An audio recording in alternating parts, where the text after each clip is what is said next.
Finally, JJ McCarthy's Vikings. Now, Minnesota won 14 games last year. They said goodbye to Sam Darnold, and now their win total is set at 8.5. Here's their opponents. At home, Ravens, Bengals, Eagles, Commanders, Falcons. And then on the road against Browns, Cowboys, Giants, Steelers, Chargers, and Seahawks. Ooh, circle that one. The Sam Darnold revenge. Brew over-under at 8.5. The road schedule is not that tough. The home schedule, obviously, those are tough teams. Then you got the division. This is a tough one for me, but I'm going to go under. Just because, and I love Kevin O'Connell and I love Brian Flores, but everybody in that division can't win. I think the Bears are going to take a significant jump. I'm not ready to write off Detroit just yet. And then obviously you got the Packers, who were a young team last year, and so they should be better. So I'm going to go under with a little hesitation, but everybody in that division can't be around 9 wins. So yeah, I'm under 2. Wow. When you've got essentially a rookie quarterback coming off an injury that he's never dealt with before, and then he not only had the injury with him, they had to go back in, they had to clean it up again, so he really missed 5 months of functional time. I think that's a problem. I didn't love the pick when they initially made it. That division, everybody is tough in the division, and it doesn't seem like they're moving away from that. They all seem like they're ascending in their own way. So with McCarthy, it's a huge question mark. Now, I wonder what the over-under would be, you know, with Aaron Rodgers or Kirk Cousins, because I think at some point we're probably going to see a veteran quarterback playing for him again. So last year, the preseason over-under, I think, was 6.5. So they obviously smashed it. They more than doubled it. And so there weren't super high expectations on them last year, and then they overachieved, and I think they overachieved because they have an awesome head coach. I know he hasn't won a playoff game yet. An awesome defensive coordinator who probably should be a head coach again soon. And they have the best weapon in football in Justin Jefferson. And also, I'm not going to be able to deal with Wilds if this team goes under and he's... Why? I'm just right on this And he one. what? Well, here's the thing. It's no big deal. I'm just right on it. You guys can say What are you just right on? that you don't let 14 wins walk out the door. So- you don't, the grass, it's classic, the grass is greener.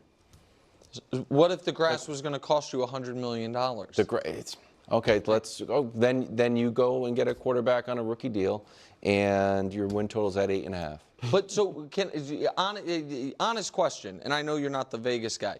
What do you think their win total was going? Now that we've seen the whole league, and we've seen that Detroit's at 11.5, that the Rams are at 9.5. What do you think Vegas would have set their win total if they had kept Darnold? Because my guess it'd be 1 win higher. I think it would have been 9.5. I think with Darnold. What's Chicago at? Chicago's at 8.5? Chicago's at 8.5. Okay. What do you think their win total would have been? I don't know. And so I don't think. So my question to you is this: But if they win 8 games, if they go from 14 to 8, I just am fundamentally against going in the wrong direction.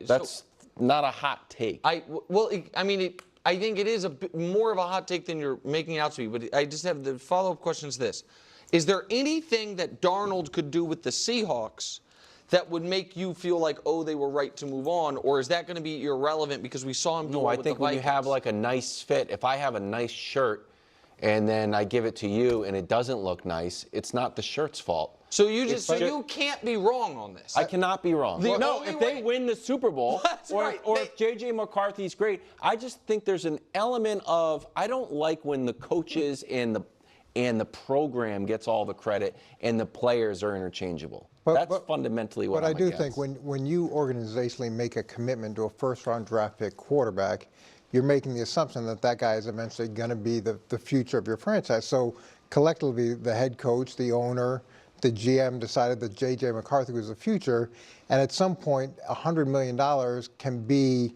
really detrimental to the program because you can't improve necessarily the rest of the team. So $100 million for a backup quarterback. Yeah. Now, if you were saying to me, okay, we're going to keep Sam Darnold, he's going to be our starter. That's what he was saying. That's what I'm saying. I'm saying if I'm on a prove-it year, I win 14 games, I throw for 4,000 yards. And then went total pumpkin. And everybody went pumpkin. No, you always say that. Patrick Mahomes went pumpkin mode. See, you always say that. But everybody went pumpkin mode except for Jalen Hurts. No. So that is fundamentally, though, you understand, not true. So, like, Mahomes had a bad Super Bowl, but, like, I'll pick a different player. Matt Stafford didn't go pumpkin mode. He didn't. He dropped the ball, and the Eagles got the ball. He turned the ball over one time, and they lost the game.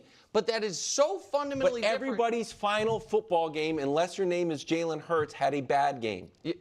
No, didn't do not enough to win. No, that's not. Jaden Daniels did. Jaden Daniels lost by more than 20 points. Right. So Jaden Daniels' end of season is the same as Sam Darnold's? I'm not saying it's the same. I am saying that you can't blame the quarterback. You win 14 games. Did Sam Darnold win the 14 games? Yes. No, he did not. The system won it. The system won. Kevin O'Connell won it. And then when he lost his final 2 games, Sam Darnold lost. Sam Darnold's record was 0-2. Was bad, though. And then Kevin O'Connell's record was 14-1. No. You could see, though, Kevin, how people could make the argument where Sam Darnold hasn't had success anywhere else. He inserts into this program. He suddenly has success, where people might be leaning towards maybe it's the system. Yes, and when in That's the the thing. If Darnold had done that right away, like second, third year of his career, I don't think people be giving O'Connell Although he was 4-2 in Carolina, like I said. Exactly. But he Also, I don't even like Sam Darnold. You love him. I don't. I'm not a huge Sam Darnold fan. And he was getting credit. We put him on MVP watch. I put him on MVP watch. I did actually. No, you didn't. Bruce Ballard. Bruce Ballard, regrettably. Okay, that's the end of the segment. There's a lot to unpack here. Part of me really actually just wants to cut that last bit and turn it into its own separate video, because that's a different conversation entirely, quite frankly. Because it's funny how Nick was like, no, let's not talk about Mahomes. Let's talk about someone else, and that's a different conversation entirely. So I probably will make a separate video. I just want to focus on JJ McCarthy with the Minnesota Vikings with this schedule. What does that all look like? And also the fact that Mangini, if you caught that, was like, I think they're going to have a veteran quarterback in there at least, eventually throughout this, this coming season.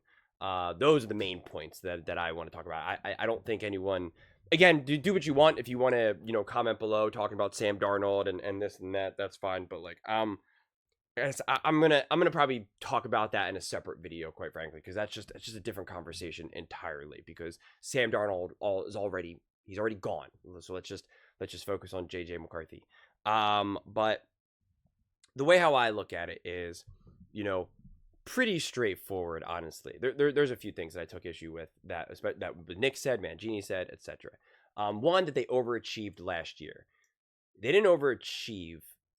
He's like, oh, they overachieved because they had an awesome coach, an awesome defensive coordinator. They had Justin Jefferson, who's like the best weapon in the NFL. And it's like, okay, well, you're saying they have all these awesome things, so then they achieved they achieved a high level of success. So they didn't overachieve. But also to imagine that they're going to win 14 games again, it's unrealistic, because that's how sports works. Right? There's a reason why, Tom Brady every year wasn't always kind of hunting to go undefeated, right? Like, so, and it doesn't mean that they overachieved that year. It just means that under great circumstances, they were able to win games. They were able to achieve what was possible. When you overachieve, when we talk about like overachieving, it's almost like people are saying like, you did something that I did not think was actually possible, that something that was in the realm of a possibility. And that's not what I saw, because Nick is like, oh, well, Vegas only had them at 6 for this. Then like, if you listen to me, I said that they were going to be contenders, and Mark Sanchez said that they were going to be contenders, and like, I was excited and predicting a lot of success. Did I think that they were going to win 14 games? Like, no, but I don't really look at things through that lens. I don't ever try to figure out how many wins can you get, because that's impossible. And it's just like, okay, Patrick Mahomes 1 year wins like 15 games or 14 or whatever, and then a couple years later he wins only like 12 games. Does that mean that he like underachieved? Like, so like, you could run back the exact same team with the exact same schedule, and you probably won't win 14 games. Just the way how it goes, It's just sports. So you would have to imagine that even if now I'm going to say if Sam Darnold was on the team, but not in the way that we're going to now discuss. But like, even if we run this team back exactly with Sam Darnold, et cetera, you're probably going to look at a win-loss, an over-under of maybe like 11, 10 or 12, 10, 11, 12, probably something within that range. So when Wilds is saying, oh, well, now you get a new quarterback, and now you go from 14 to 8. That's a huge decrease. And it's like, no.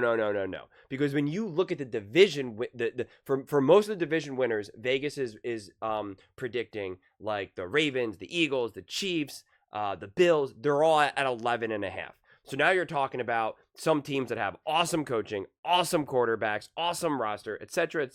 They're at 11.5 with established quarterbacks.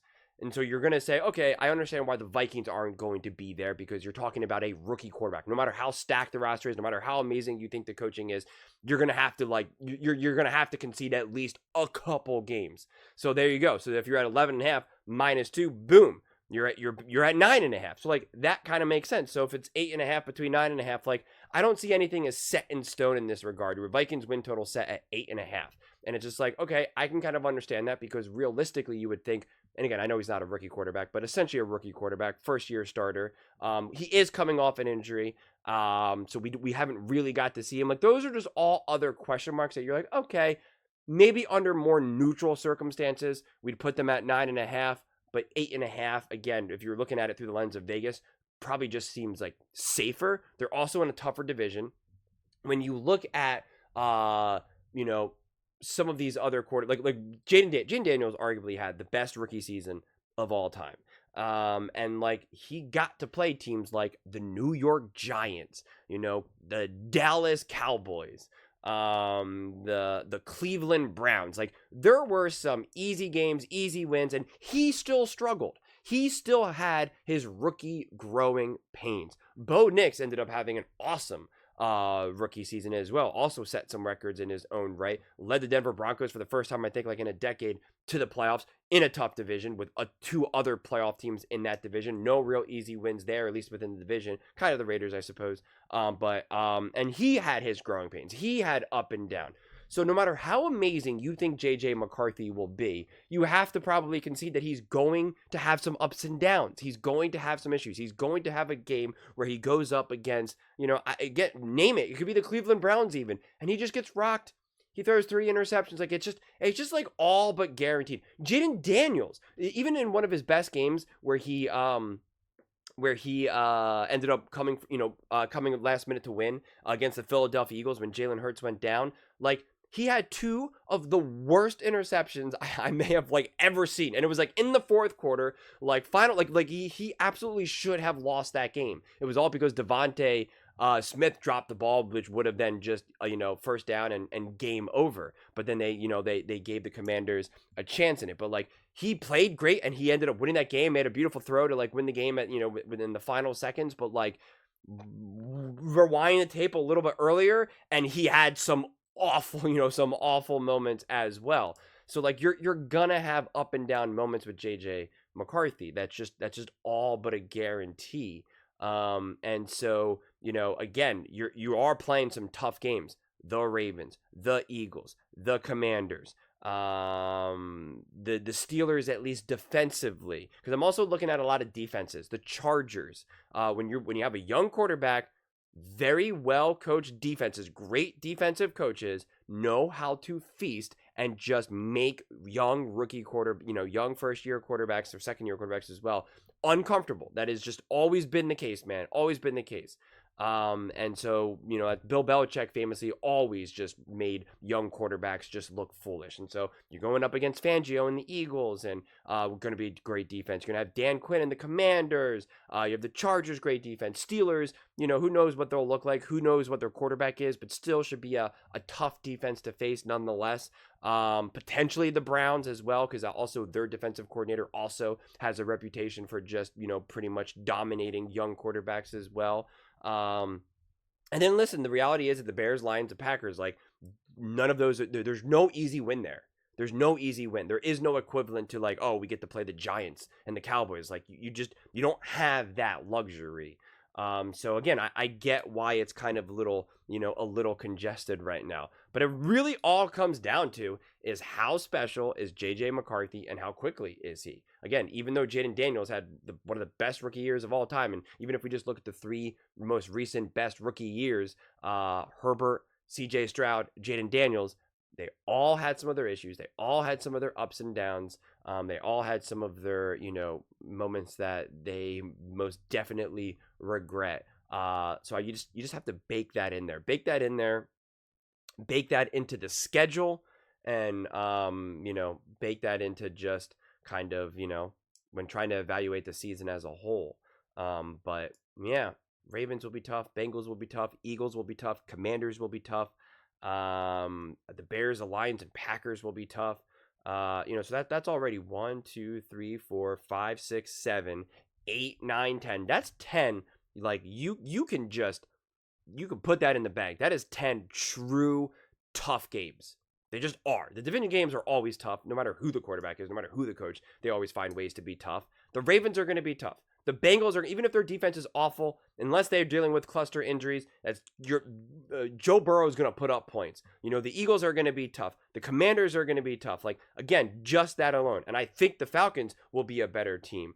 Like I said, the Steelers, the Chargers, so there's tough games. Again, it's not to say that they can't win. It's not to say that they can't be contenders. It's not to say that they won't come out on top. Because I do think this is a great coaching staff. I do think it's a great roster, and I do believe JJ McCarthy can have a lot of success. But it's, there's a lot on his plate. There's no real layups there.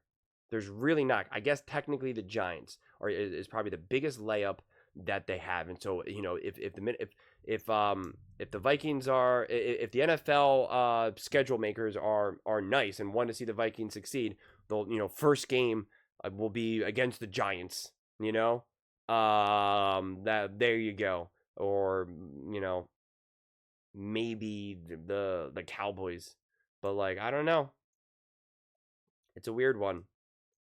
You'll see how much the NFL wants to see the Vikings succeed based off of the first couple games. Because if they do week 1 on the road against the Detroit Lions, because it's oh, come on, we're gonna have a rematch, a new quarterback. You guys said Sam Darnold was the issue. Well, now you got JJ. It's that's a tough one. That's a tough spot, because you have the entire Minnesota Vikings fans, or Vikings players that all want redemption, revenge. Let's go, let's beat the Lions, and then you have a first year starter quarterback. There's no smooth transition. But I think, again, it'll come down to also who's the quarterback, because going up against the Steelers, even though I think that defense would probably cause some issues for JJ, if they have Mason Rudolph as their starting quarterback, it's maybe not so bad, because I'm also well, Brian Flores should feast on Mason Rudolph as well, so kind of balances it out. But this is definitely the hardest over under, I think, right now for me, because JJ McCarthy is an unknown. He is. You can have all the confidence in the world behind him, but it makes sense to still just kind of be yeah, I don't know. I just gotta wait and see. So either way, I think it'll be a good season, though. I don't think it's going to be a disaster season. So I think they will be contending. And quite frankly, if you're at the over under of 8.5, that essentially puts you in playoff. I mean, most likely, 10, 11 win. I mean, definitely 11, but around 10 wins or so will most likely put you in playoff contention. So you're essentially right. You're essentially right there. But those are just my thoughts. I'd absolutely love to hear yours. What do you guys all think about the Minnesota Vikings and their win total set at 8.5? Let me know in the comments below. I read every single comment. So whether you agree with me or disagree with me, either way, let's get in some discussions. Let's get in some fights. But ultimately, let's just have some fun. And please do consider subscribing. We are building an amazing community here, and I absolutely love to see you part of it. I'm going to build something that we all genuinely feel connected to. Something that we're really excited to be part of. I think we're on our way to doing it. Please don't forget to give this video a thumbs up, as it really does help the visibility and the algorithm. Thank you so much. See you next time.